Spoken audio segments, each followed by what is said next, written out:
அன்பான தேவனுடைய பிள்ளைகளே, ஜெபத்திற்கு பதில் என்கிற தலைப்பில் எப்படியெல்லாம் ஜெபிக்க வேண்டும், எப்படி ஜெபித்தால் பதில் தருவார் என்கிற ஜெப குறிப்புகளை கடந்த பதிவுகள் பார்த்தோம்.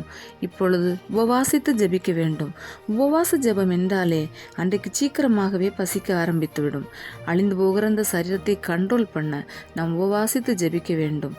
சங்கீதம் 35:13 தாவீது சொல்கிறார், உபவாசத்தால் என் ஆத்மாவை உபத்திரவப்படுத்தினேன் என்று.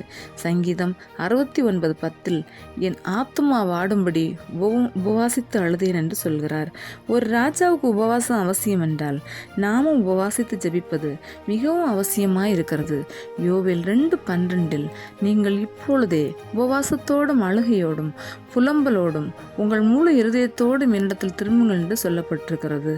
மகா நகரமாகிய நினிவே ஜனங்கள் கர்த்தர் அந்த பட்டணத்தை ரட்சிக்கும்படிக்கு உபவாசம் பண்ணினார்கள் என்று வேத புஸ்தகத்தில் படிக்கிறோம்.